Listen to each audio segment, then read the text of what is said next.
O tema hoje é conflito benéficos ou nocivos. A palavra conflito, ela pode ser benéfica. Às vezes o conflito traz benefícios, às vezes não. Às vezes eles são nocivos. Então, como usar a inteligência do rei Salomão para nos orientar? E esses conflitos podem ser conflitos entre amigos, conflitos dentro da família, marido e mulher, pode ser conflito pai e filho, pode ser conflito patrão e empregado, pode ser conflito rabino e a comunidade, pode ser professor-aluno, diretor-professor, enfim, tudo é conflito. Onde tem ser humano, tem conflito, né? A escola é conceituada como um espaço de conflito, né? E quem disse que porque é conceituado espaço de conflito, isso é negativo? Não. O conflito geralmente ajuda as crianças, os jovens, a se posicionarem, a desenvolverem aptidões. Então, uma mãe que não está preparada para entender isso, ela acha que uma escola que tem conflito não é uma boa escola. Não é verdade. Depende de que conflito, porque tem conflitos nocivos e tem conflitos benéficos. Então vamos tentar verificar se a gente consegue, na aula de hoje, ter uma linha, né, uma sugestão da sabedoria do rei Salomão nesse tema. Bom, primeiro a premissa de que inevitavelmente na nossas vidas vai ter conflito. Quem achar que na nossa vida não vai ter conflito, ou quem tem conflito acha que está tendo algum problema, ou ele é problemático, não tem nada. É inevitável. Nós vamos atravessar algumas ondas, e umas ondas, como se diz no Rio de Janeiro, sinistras, né? Tem umas ondas difíceis, tem momentos de muita dificuldade, faz parte. O desafio é lidar com elas de forma correta, alcançando sucesso e felicidade. Quer dizer, pode ser que essa adversidade é um trampolim.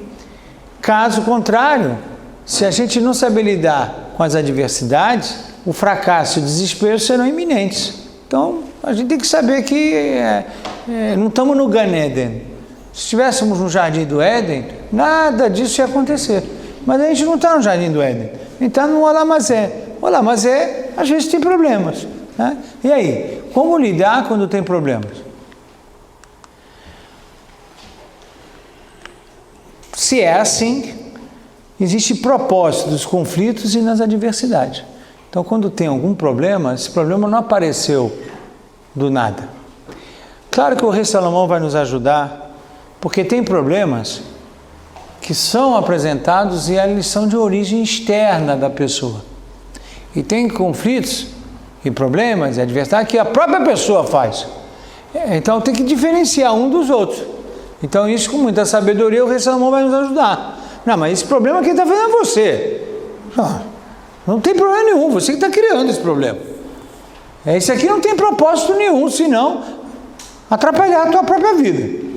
Mas às vezes, quando ele vem de externo, aqui talvez aquilo que você está chamando de problema não é um problema, é um desafio, é um trampolim, é um teste. Vamos ver como a gente melhora isso. Sempre se faz no Midrash, sempre dá a ideia, né? Eu já tive pessoas muito próximas de mim que trabalhavam com joias, pedras preciosas, etc. Então, sempre com muita curiosidade, eles me mostravam como é que a pedra vem lá esqueci o nome, lá da mina. Então, pega como exemplo, a esmeralda, né? Ela bruta. Tem aqui pessoas que trabalham com isso. Como? Pois mas você não consegue ver, sério que vem daí, né? Tudo, sujo e tal. Tem que fazer um trabalho, né, de lapidação, tal, o corte da pedra, botar fogo, tirar. Isso é no ouro, isso é no cobre, na prata e nas pedras preciosas. Veja, tem que botar muito fogo, muito calor, e aí vai se trabalhando para, enfim, você valorizar o metal que está ali por debaixo da terra. E aí, o que dá para perceber? Se eu vejo a pessoa trabalhando, eu ainda não consigo enxergar onde ele vai concluir. Eu congelo aquela imagem, eu vejo o trabalho árduo, mas no final ele vai apresentar ouro, no final ele apresenta prata, no final tem um resultado positivo. Então todo o trabalho que a gente tem com as adversidades, pode ser que essas adversidades, né, não estou afirmando, pode ser, porque tem outras que não, pode ser que aquela adversidade é para desenvolver mais o potencial do que você tem nas suas mãos. E você tem nas suas mãos forças incríveis e que elas só podem ser despertadas e desenvolvidas com você é desafiado. Eu, num problema de matemática, quando fazemos exercícios, problemas, eu adorava fazer problemas de matemática. O problema nos desafiava, né, cada vez mais a buscar solução, etc. Então, se na matemática o problema te desafia para melhor compreensão do exercício, também na vida existem problemas que nada mais são do que exercícios para você chegar ao resultado.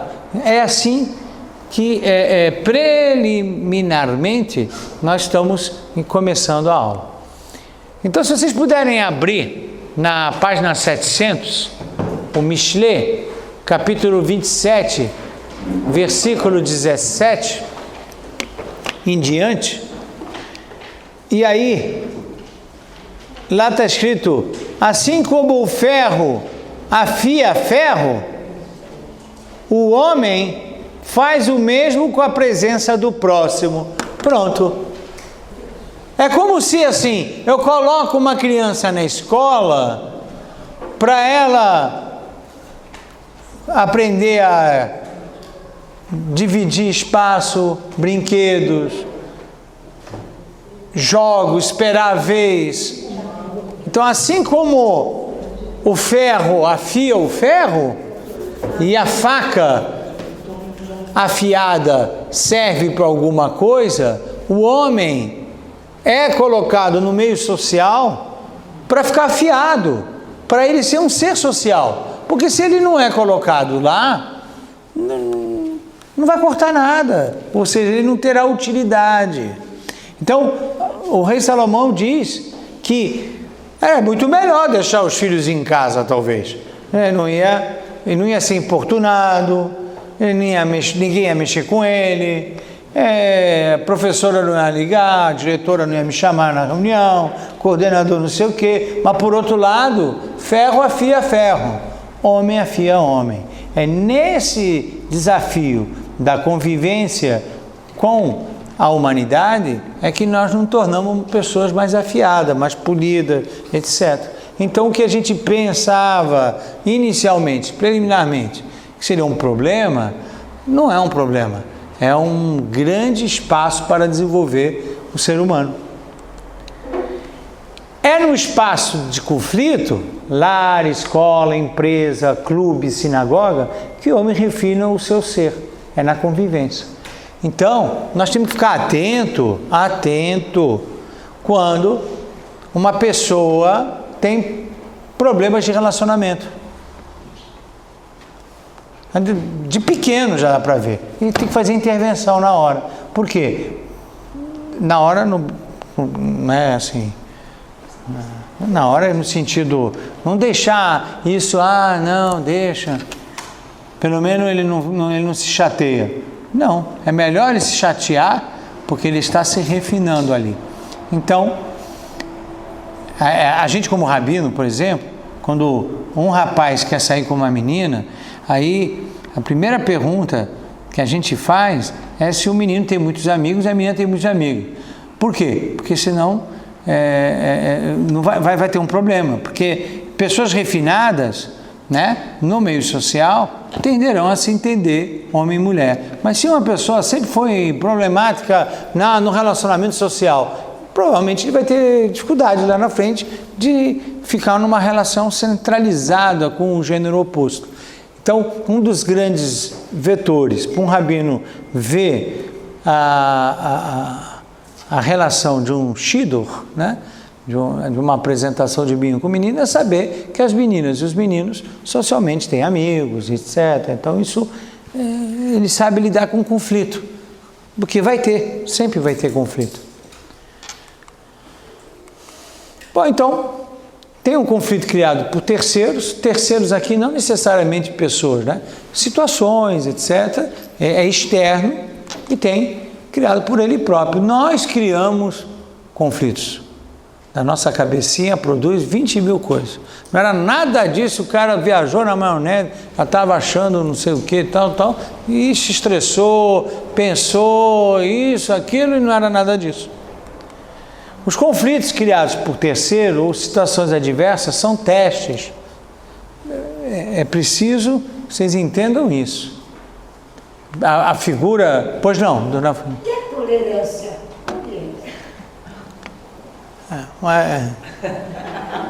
A tolerância, a resiliência...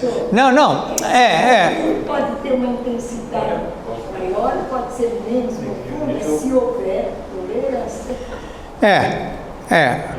Eu acho que se ele compreender os conflitos, consequentemente, ele vai ser mais tolerante, resiliente, porque ele vai entender.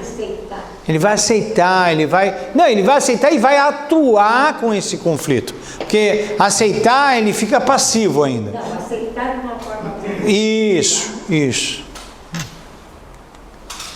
Como você vê as adversidades? Essa é a grande passo.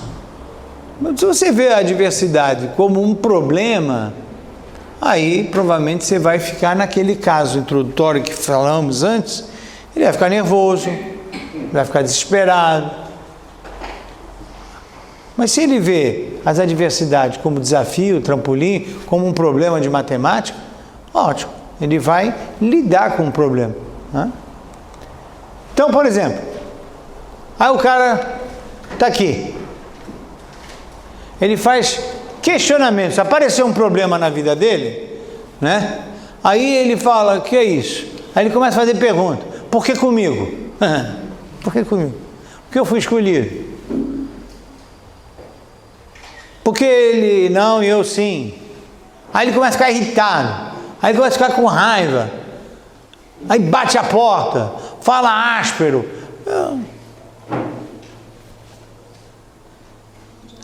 Não, acabou. Aí o que aconteceu? Ele vira uma pessoa amarga. Você chega, ele está ácido. Né? Agora, se ele vem um problema lá, aí ele procura o aprimoramento e os benefícios disso. Ok, vamos lidar com esse negócio. O que eu tenho que fazer? Ele vai se tornar pessoas melhores e mais fortes do que antes. Ponto. É simples. É simples talvez para apresentar. Na vida real é difícil. Mas, pelo menos, a equação precisa ficar claro, simples. Aí a gente tem que atuar. Né? O treinador de futebol desenha um plano tático com muito mais facilidade que o time que vai entrar em campo e executar. Normal, que a gente na vida real vai ter mais trabalho do que essa exposição. Essa exposição é mais fácil de fazer. Na hora de atuar, difícil. Eu sempre conto, né, agora já, porque eu já resolvi o problema. Mas eu me lembro que eu estava 2 dias de casar a minha filha e um estelionatário, né? O estelionatário usou meu nome, meu CPF, meu RG, fez golpe na cidade. E de repente, há 2 dias do casamento da minha filha, todas as minhas contas foram bloqueadas. Tudo, mas não era só a minha. do meu sogro, que qualquer pessoa que tinha algum parentesco comigo, todas as contas, porque o golpe foi grande. Assim, 2 dias antes do casamento. Não o meu casamento, da minha filha. E aí? Eu tinha que pagar buffet, tinha que pagar não sei o quê, bloqueou tudo. Aí assim, de duas uma. Ou eu fico amargo, irritado 2 dias antes do casamento da minha filha. E cancela o casamento. Possivelmente, nem apareço lá. Ainda chego lá pro rabino, faz logo esse negócio, pô. Tô cheio de coisa, né, na rua, tal, não sei o que, você tá maluco? Ou eu chego e falo, peraí. 2 dias antes que a minha filha me aparece esse cenário. Isso aqui não é para me testar isso? É o que então? É agente externo, não foi interno. Agora, se eu me descontrolar aqui, eu vou ficar doente, provavelmente deixaria a minha filha doente, ia ser um belo de um problema. Então, graças a Deus, graças ao bom Deus, deixamos. E aqui, por exemplo, no Brasil, tudo funciona. Resolvi esse problema faz 3 meses.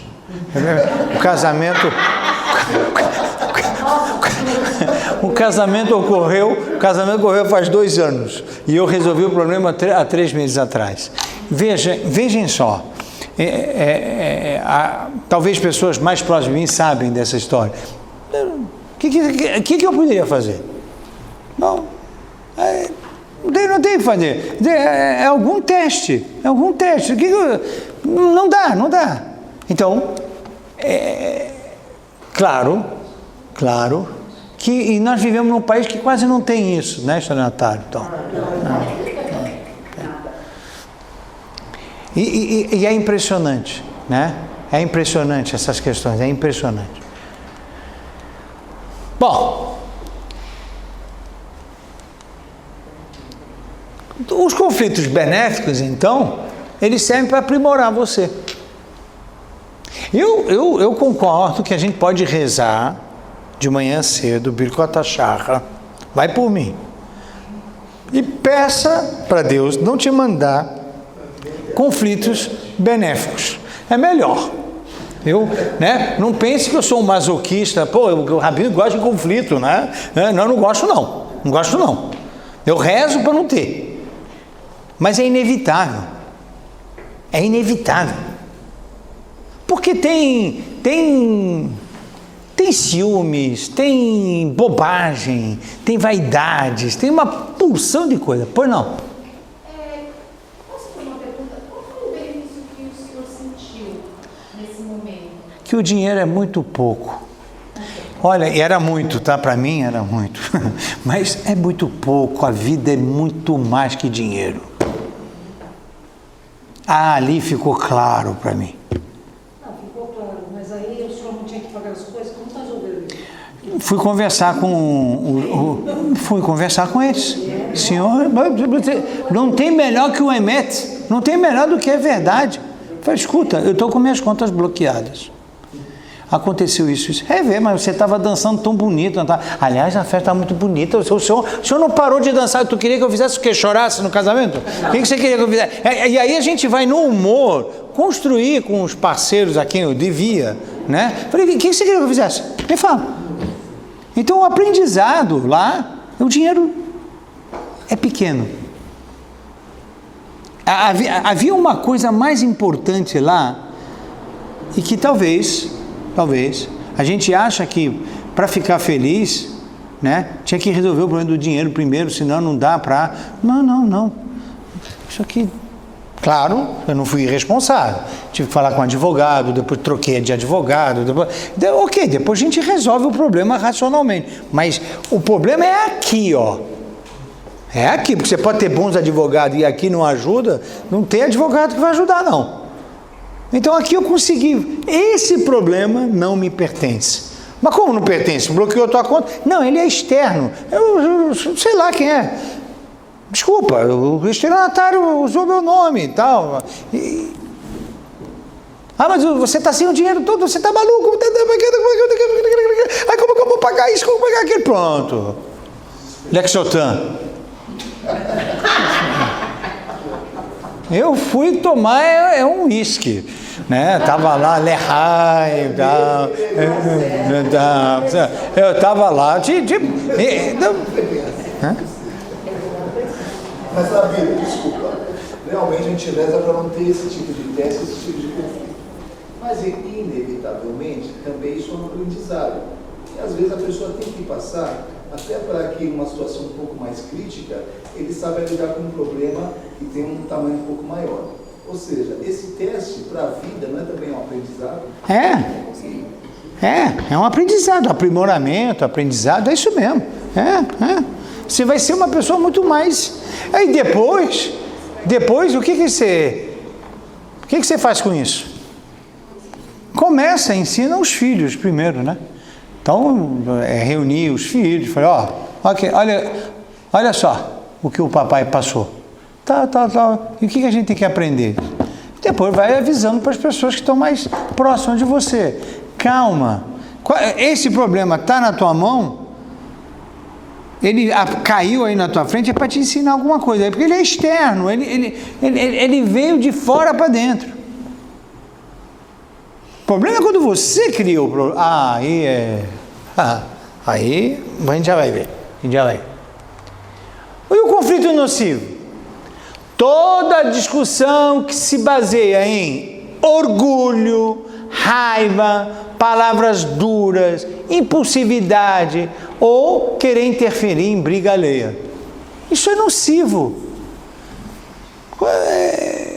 Eu acho que 90% dos conflitos são vaidade, orgulho. Você falou assim comigo? Você vai ver só. Você vai ver só. Assim, pronto. Criou-se. Sai daí. Moshe e Korah, por exemplo. Moshe e Korah foi uma discussão horrorosa. Eu até escrevi um artigo sobre isso, sobre competição de primos. Né? É um capítulo por si só. Primos competem. E o que o Korah queria? Poder. E aí ele fala palavras duras. Nepotismo, em outras palavras. Você é o líder. Teu irmão é sumo sacerdote. Tua irmã é profetisa. Vai sobrar alguma coisa pra gente aqui? É fala irônica, dura, pública. Sabe? São frases. Por exemplo, hoje eu vi na internet um deputado. Pergunte para o PT, na impossibilidade do Lula, por que não defende a Dilma? Ironia, né? Ok. Mas essa é uma fala provocativa. Não tem. Para quê? Eu acho que quem quer entrar na política, ele já tem que saber que ele só vai viver com conflitos nocivos. Quem entrar na política? Eu não vejo aprimoramento de nada lá. A não ser que ele realmente vai lá executar o que você executar e não dá bola para isso aqui. Porque acho que a agenda toda deles é essa. Toda. Então não tem nada de positivo quase lá. Moshe e Korah foi isso. Korah queria poder. Aliás, eu no semestre passado, eu fiz lá no Rio de Janeiro alguns encontros em que eu estava estudando conflitos e rupturas na história judaica. E eu mostrei que todos os conflitos e rupturas, o interesse era político, eram conflitos nocivos. Korah foi um, os caraítas foram outros, os reformistas outros e etc. Tudo querendo poder. Na verdade, não tinha nada para aprimorar. Não tinha nenhum aprimoramento. Era poder. Até hoje, a discussão, por que no rabinato não tem um rabino reformista? É poder que ele quer. Ele quer entrar lá, mas por quê? Então eles fazem um discurso que nem o Cora. Por que Moshe, Aaron e Miriam? Os caraítas falaram, por que os rabinos do Talmud que detêm a interpretação? Não, vamos fazer outra interpretação. É tudo assim. Eles mascaram uma fala ideológica, pluralista, mas no fundo é poder que estamos discutindo. É poder. E aí, me esquivo de ficar discutindo isso às vezes, porque eu vejo que é nocivo. Não tem nada ali para aprimorar. Se fosse uma discussão ao debate do conteúdo, tudo bem, então vamos debater conteúdo, mas não vai ser. No fundo, a fala é alterada, um tom raivoso, porque vocês, rabino, não permitem, aí começa. É raivoso, saio, é discussão nociva, eu vou embora disso. Não vale a pena, não tem papo. Então eu falei aqui, né? Orgulho. Aí eu vou tentar desmembrar um pouquinho cada um deles. Eu vou chegar lá, mas tudo bem. Não, é que eu vou fazer uma citação de fonte. Então eu vou pegar o primeiro, o orgulho. Se vocês abrirem na página 689, capítulo 3, versículo 10, quem pode ler? Será a voz feminina ou masculina?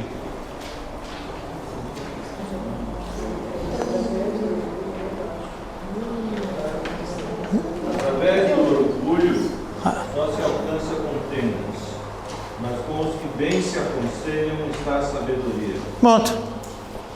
Através do orgulho só se obtém contendas, brigas. Mas quando você é mais humilde e vai ouvir, o que o senhor acha? Aí você vai ter mais sucesso. O orgulhoso não pergunta, é arrogante. Acha que sabe tudo. Acha que sabe tudo. Então, o orgulho produz brigas, mas o humilde é sabedoria. Então diz o Gaon Vilna, no comentário sobre este versículo, aquele que busca conselhos é sábio. Já aquele que não busca briga para impor suas ideias, arrogante. Uma coisa é defender suas ideias ouvindo o outro, pedindo conselho. Olha, eu penso que é assim, eu vi desta forma. Então vou pensar nisso. Mas aquele que nem pergunta e já... aí depois ele vai brigar. Como não me ouviram? Mas eu disse isso. Tá bom? Como se ele fosse a única ideia que existisse lá naquele momento. A raiva e palavras duras.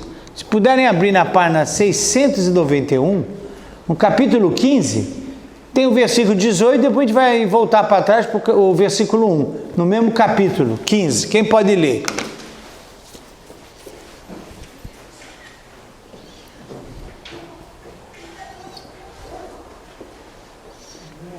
O silêncio diz que ninguém pode, é isso? O homem irado desperta discórdias. Um homem irá o quê? Desperta discórdias. O homem com a ira.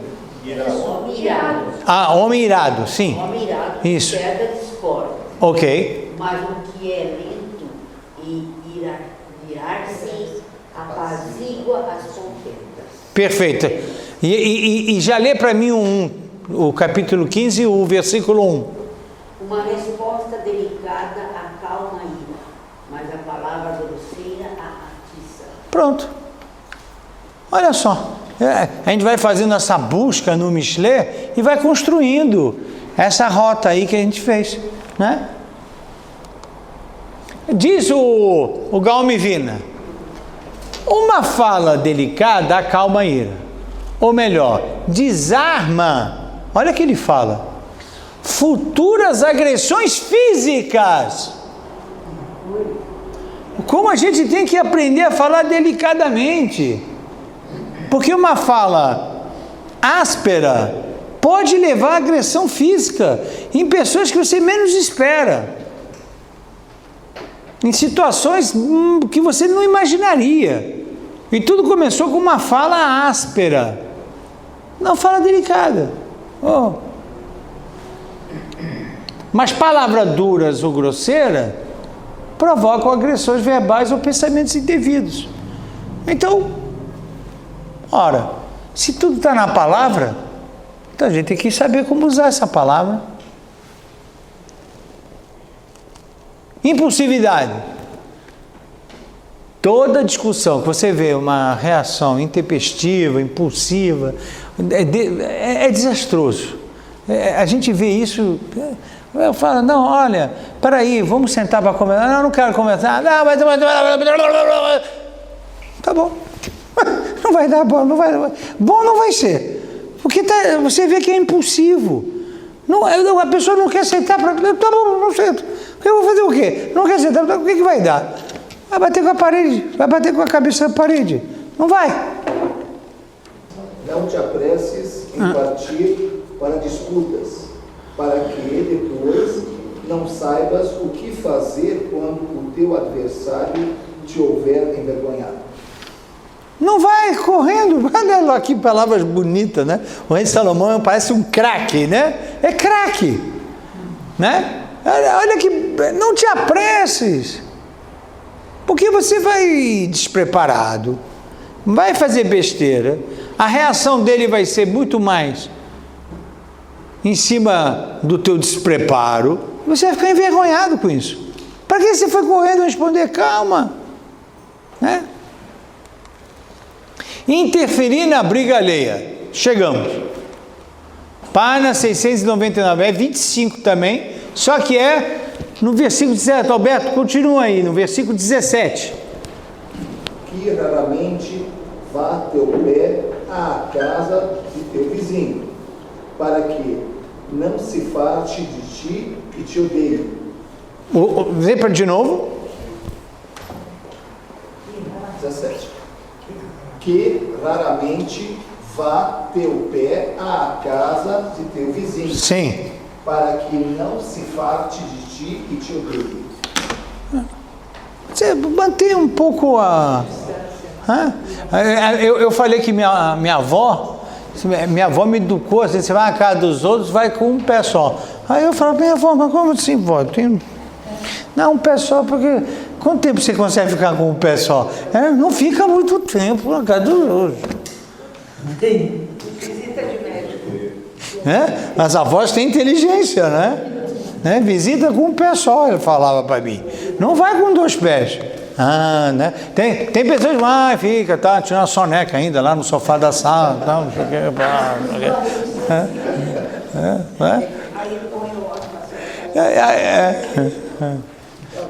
Aí ele acaba se envolvendo, né, com a briga.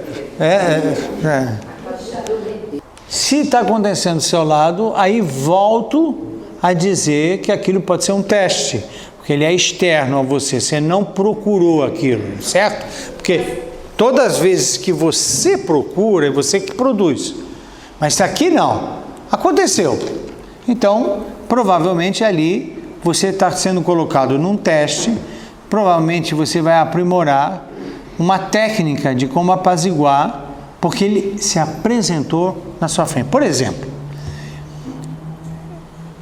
se um casal me procura com problemas de relacionamento matrimonial, eu não fui até a casa dele para me meter na vida deles.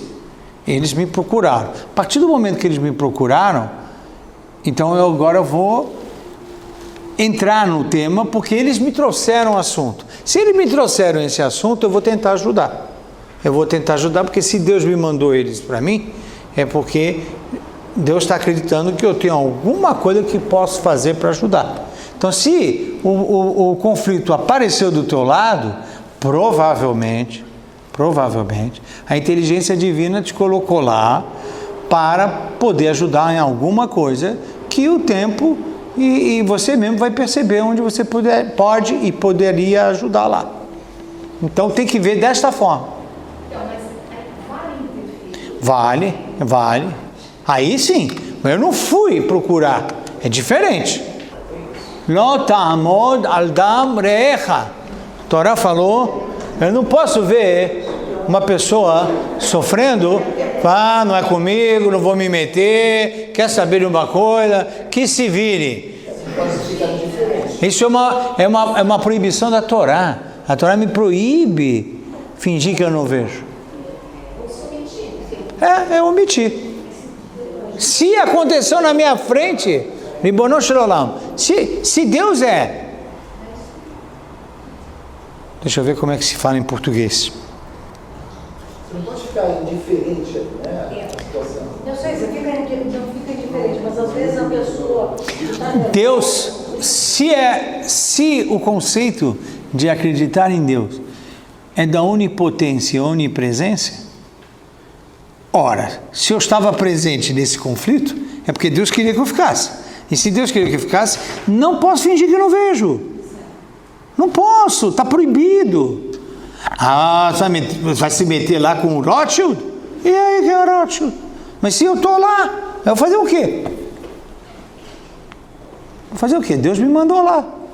Mas às vezes é melhor não se permitir, deixar os dois tentarem, que você vai ter que tomar partido de alguém. O aprimoramento aqui, né, é conciliar e não julgar. A gente não julga, então é assim, quando a gente vai tentar fazer Shalom Bait, por exemplo, que é as questões que ela trouxe como relacionamento, desculpa o seu nome? Fabi. Tá, então, quando a Fabi traz esse assunto, é o problema de relacionamento matrimonial em ambiente de trabalho. Não, eu não vou ficar lá julgando, ele falou assim, não devia ter falado assim com ela, não é isso.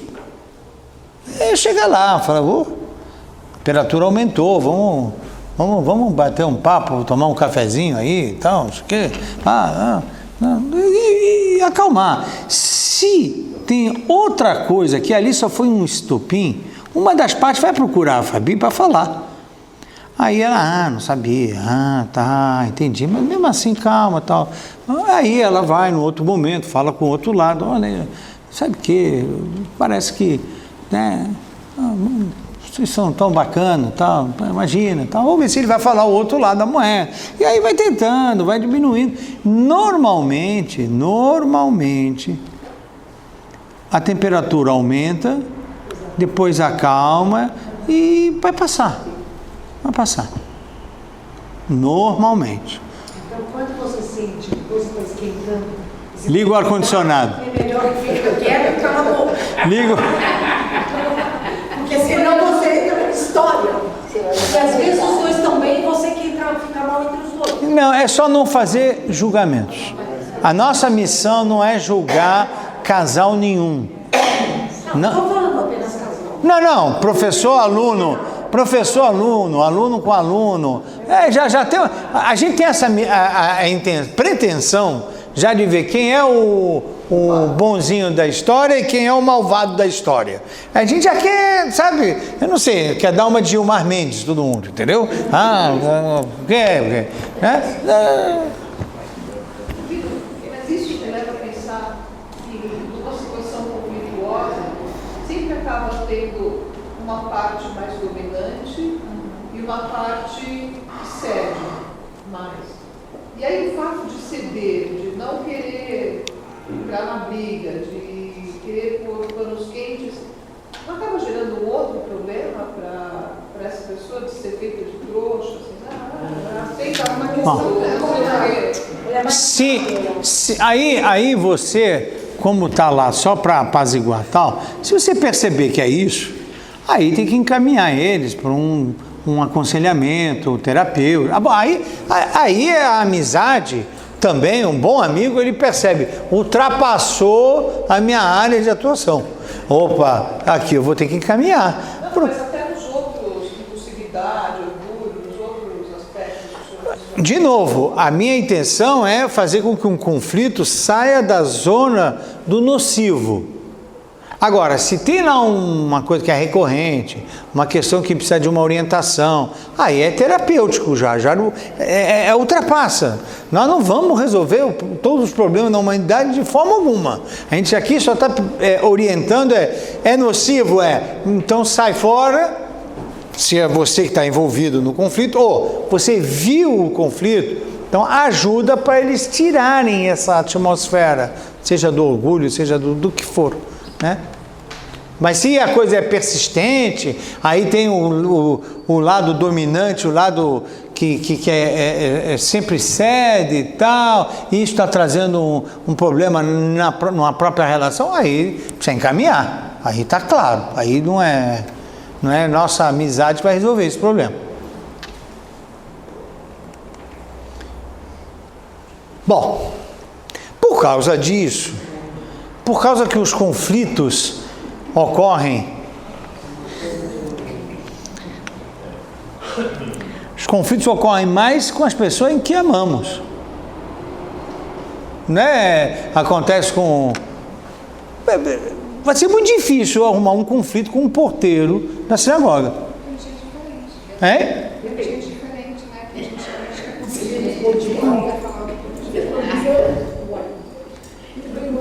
Depende, se ele te responde mal, já é um conflito. Não, mas... Pode acontecer. E ele continuar um pouco com a vida dele, ele responde. O porteiro, olha, eu cheguei na sinagoga, o porteiro abre a porta para mim e fala, esse rabino folgado aí. Aí eu olho para o porteiro. Não, mas olha, presta atenção, Isabel, presta atenção. O porteiro falou que eu sou o rabino folgado. Imaginemos, coitada, ela nunca falou isso para mim, mas se minha esposa me falar que eu sou folgado, você concorda que a reação vai ser diferente? Quando o que a gente não está percebendo, que quanto maior a proximidade, né, o conflito ele é muito mais sensível, ele estoura muito mais rápido. Tem sentimentos envolvidos. Tem sentimento, tem expectativa. A expectativa minha é que eu nunca poderia ouvir isso de uma esposa. Como? Ou vice-versa. Eu nunca esperava ouvir isso de um marido.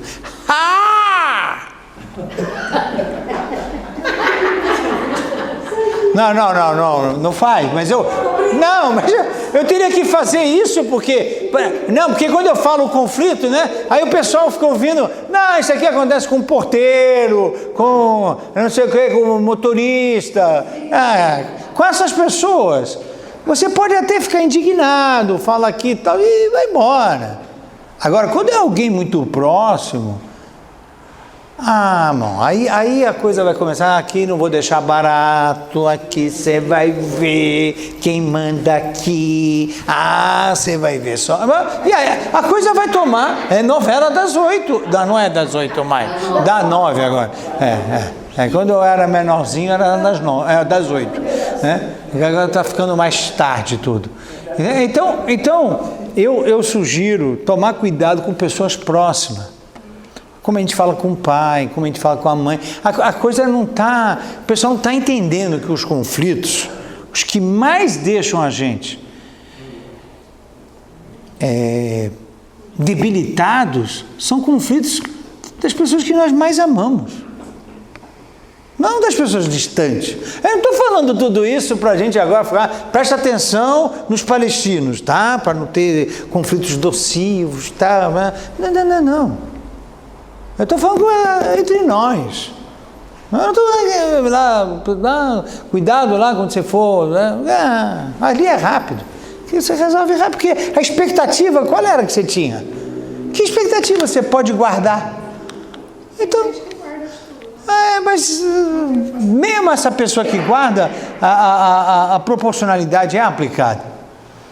Agora, então, por isso que o rei Salomão, na sabedoria dele, já me orientou. Ele disse, é mais difícil conquistar um irmão ofendido que uma cidade fortificada. Foi profundo.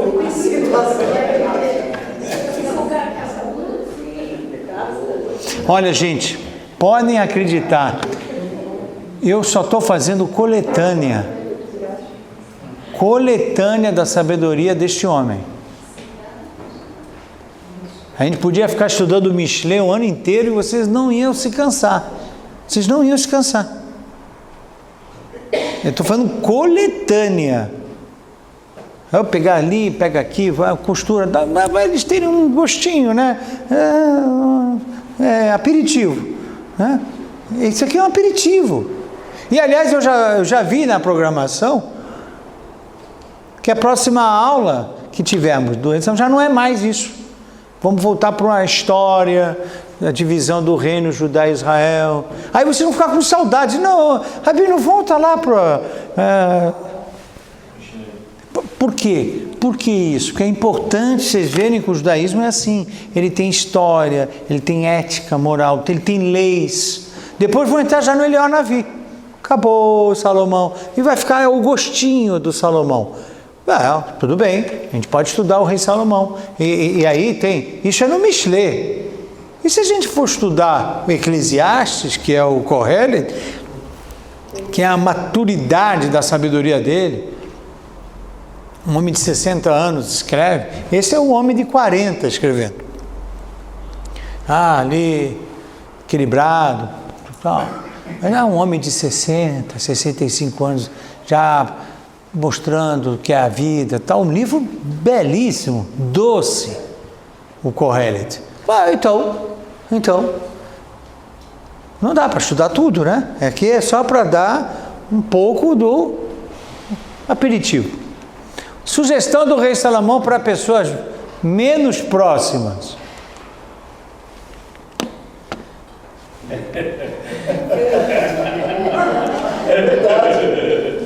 Grande verdade. Está lá no Michelet, capítulo 26, 20. Sem lenha o fogo se apaga, cara. Para de ficar botando... Não. Você viu que ele falou? Você viu? Vai ver que ele só fez isso porque era do sobrenome tal. Isso aí é jogar lenha. Fala, Fabi. Eu espero que eu não estou te provocando muito, não, né? Tá. É suficiente. Mas é intelectualmente, né? Não é... Tá. Expectativa você tinha, a página esqueceu. Tem uma questão relacionada à expectativa. Sim, tem, porque tem expectativa, porque a frustração pode levar ao destempero. Entende? Então, por isso que nós temos que cuidar mais ainda com as pessoas próximas. O tom de voz, o vocabulário aplicado, as reações intempestivas, o orgulho. Não dá para ficar trabalhando orgulho dentro de uma família. Né? Isso dentro da família tem que ser humildade. Porque, de novo, me custa entender que não vai ter conflitos dentro do lar. Vai ter. Mas esses conflitos dentro do lar é para aprimorar as relações. Não é para estourar a família. Você viu? Então vai ver. Hoje em dia, a não compreensão dessa orientação de aula está tornando os matrimônios descartáveis. Não tem casamento que dura 2 anos, 2 anos e meio, 3. Hoje você trabalha numa escola, está cheio de irmãos maternos, de pais diferentes. Primeiro casamento, segundo casamento, terceiro e já vai vir o quarto. Então, essa é coisa da pós-modernidade. Isso é coisa de agora. Né? A geração do meu avô não tinha isso. Mas hoje agora é assim, porque nós não estamos sabendo lidar com conflitos. Os conflitos estão ficando numa situação, não estão sabendo lidar. Então, por isso que eu estou falando, a expectativa era uma, a frustração ficou enorme, ele não soube lidar com isso e chuta. Não é para baixar a expectativa, não. Espera. Então, mas é. Quando se trata de Por exemplo, vamos pegar um exemplo mais fácil, né? Eu não quero pegar coisa muito... Digamos que a minha esposa, é mais fácil falar na minha primeira pessoa, né? Pra não, né? Minha esposa fez um penteado diferente. Eu não falei nada.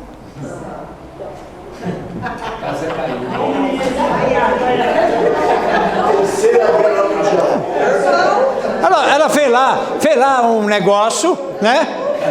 Saiu, vamos sair. A expectativa dela era eu falar, você está maravilhosa hoje. Pronto, ganhei a noite. Ao não falar, eu não falei que está feio, eu só não falei nada. Perdi a noite. Só não deu tempo de falar.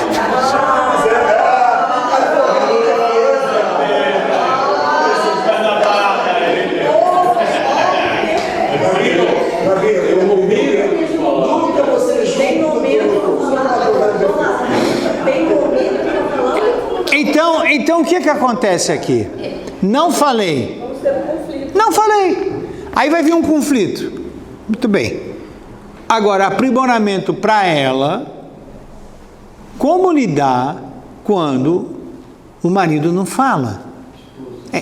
Então, ela tem agora uma oportunidade de se aprimorar também, né? Porque se ela fazer biquinho e acabar com a noite, então ela entrou no conflito nocivo. Não que a expectativa tem que continuar. Eu que errei inicialmente, mas ela não soube lidar.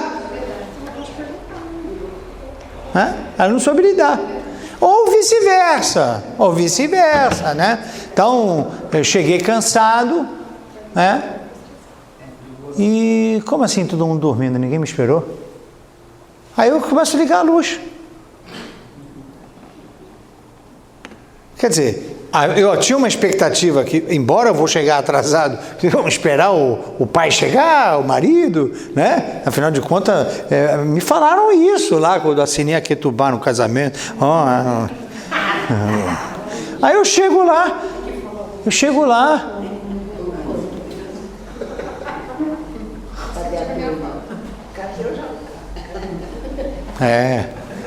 Com fome. Aí eu vou lá na cozinha, vai ver que deixou no micro-ondas. Já está no micro-ondas, é só fazer assim, pim, pim, pim, né? Aí eu abro o micro-ondas, fim.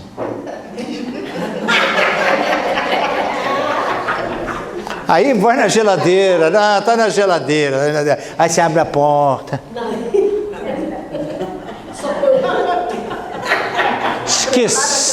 Esqueceram de mim. Quer dizer, aí começa a expectativa. Aí eu falo assim, é justo isso? O que ela está pensando? Aí começa.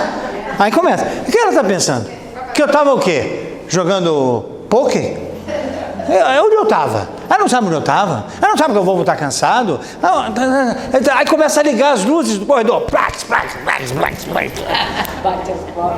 Pronto. Eu perdi a oportunidade de me aprimorar. Eu não vou baixar minha expectativa, não.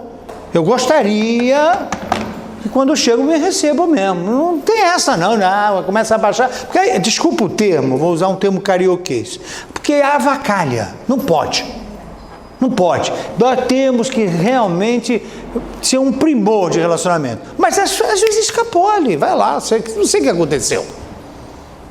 E aí? Aí, aprimoramento. Pronto. Não tem que abaixar expectativa nenhuma. Nem ela, nem eu, nem ninguém. Todo mundo tem que ter um primor de relacionamento. Mas quando sai da trajetória, aí somos testados. E não prolongue uma discussão. Ok, já deu o que tinha que dar. Tá bom, pá. Pode. Só voltando um pouquinho nesse ponto. Então, dá para, por exemplo, falar. Então, por exemplo, a esposa que está arrumada diferente, que esperava que o senhor voltasse, mas o senhor não notou ou não falou, ela pode, por exemplo, dizer poxa, marido, eu fiz um penteado diferente. Pode. Pode. Achei que você fiz um penteado. Se ela... Olha aqui, Fabi, se ela falar assim como você falou, mil maravilha, mas normalmente ela fala assim. Ela fala assim, ó. Fui.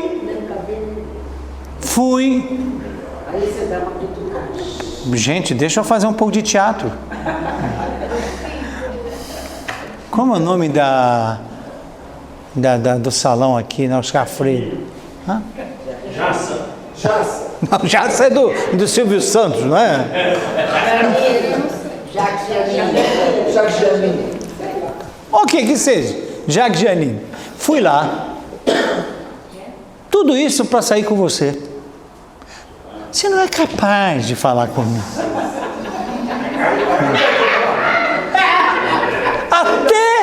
Até o vizinho, quando me viu descendo no elevador, falou, tá diferente hoje. E você?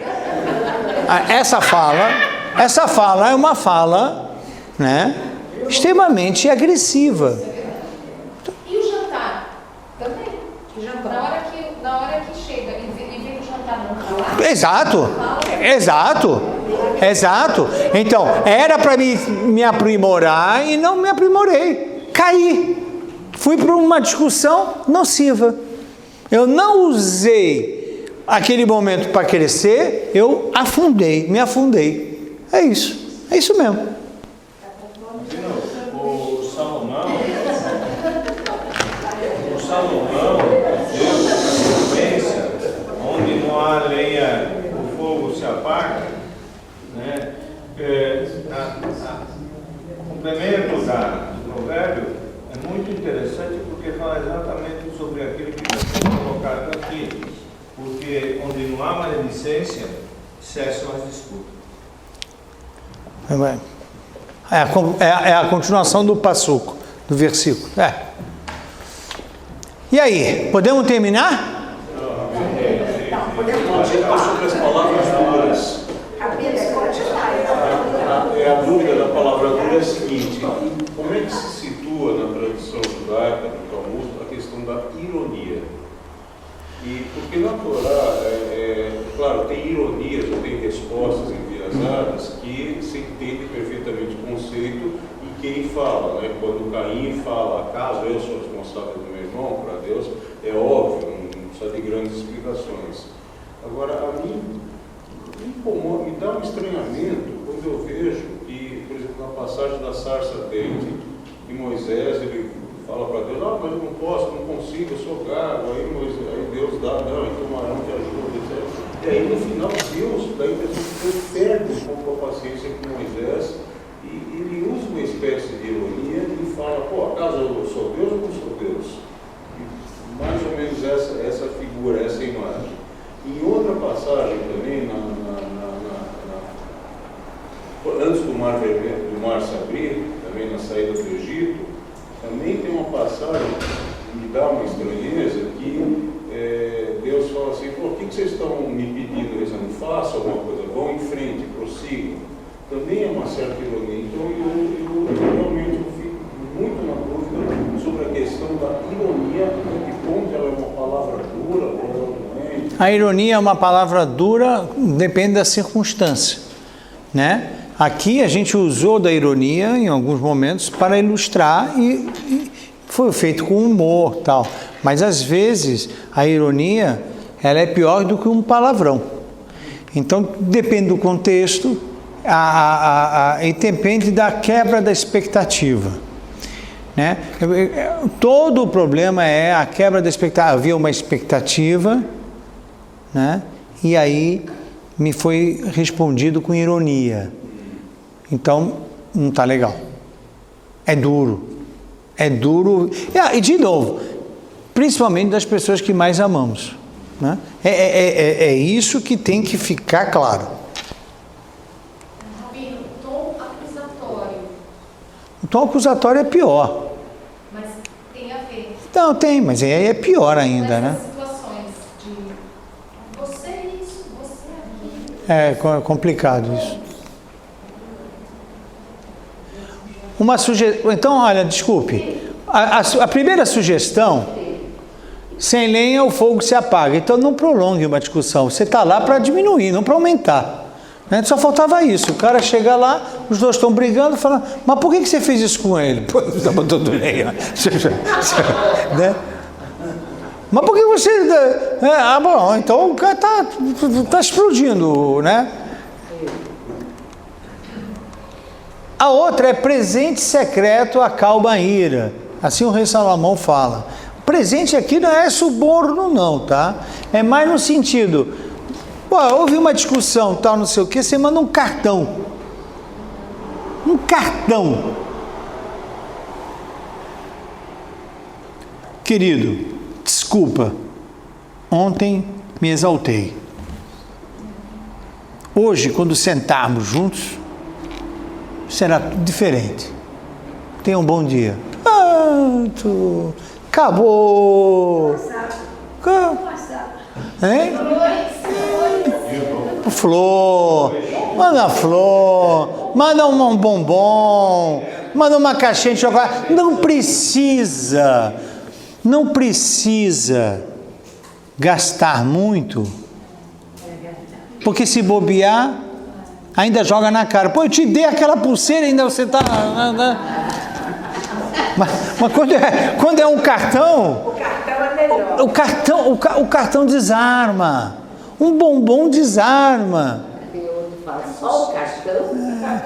Né? Só o cartão? Não.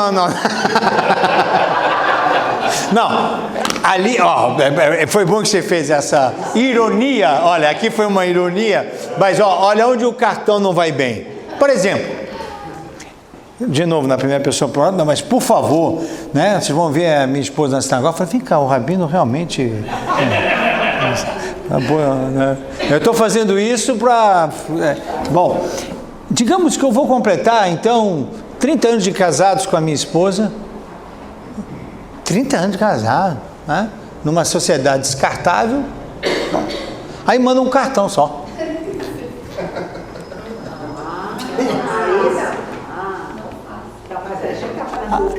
Por isso. Então, olha como o remédio, né?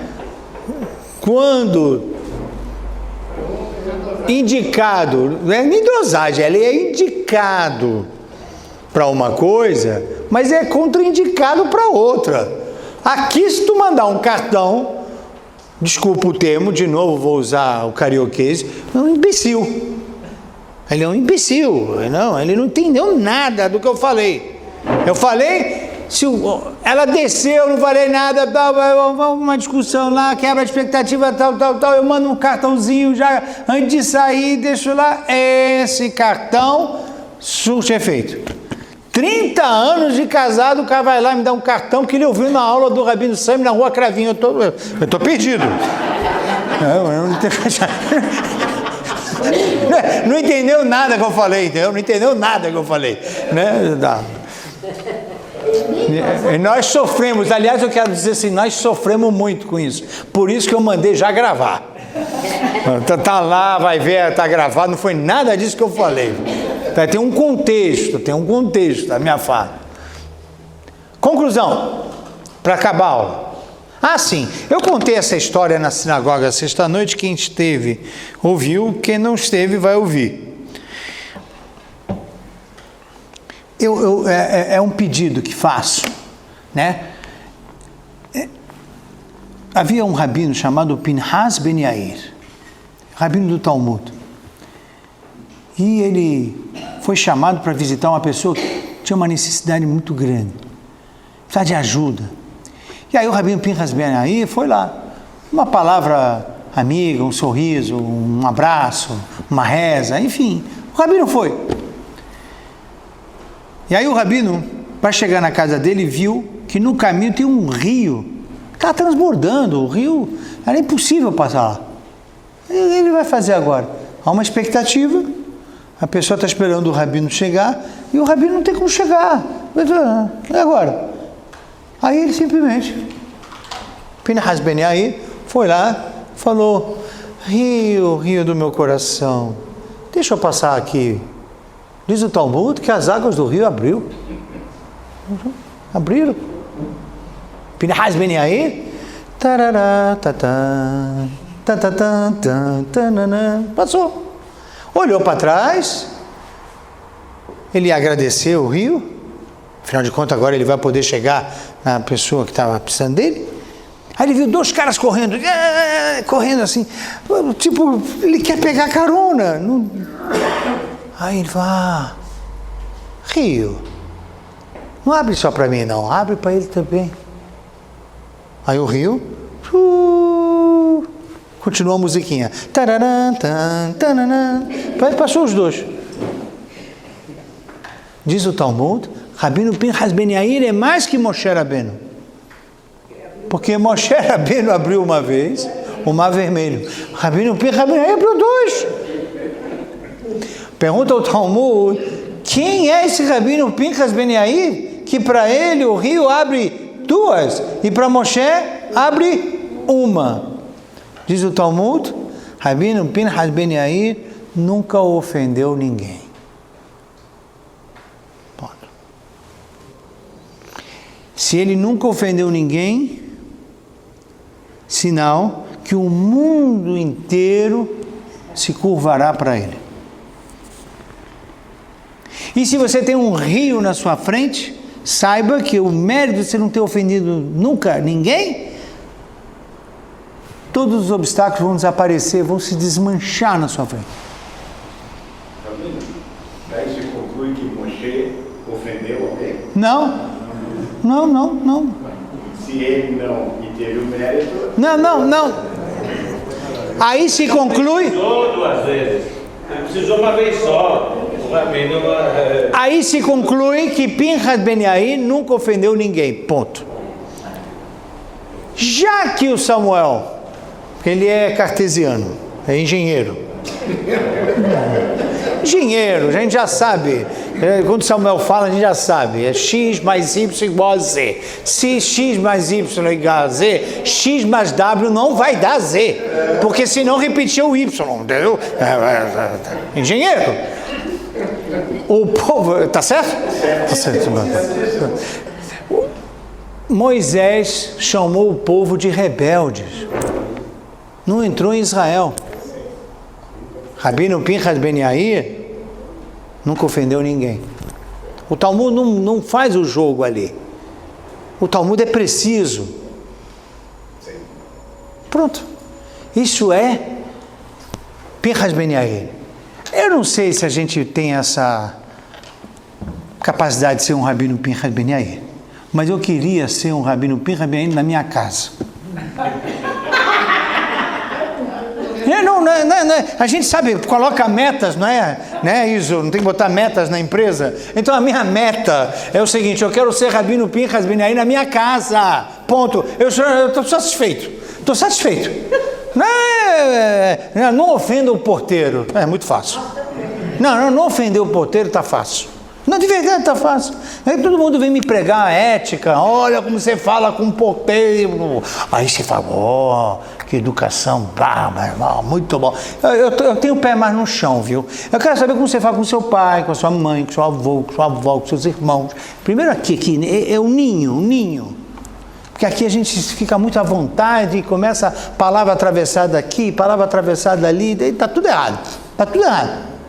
Então, eu termino a aula de tudo que eu falei. Gostaria muito que vocês tentassem, junto comigo, de ser o Rabino Pinhas ben Yair em nossas casas. Muito obrigado.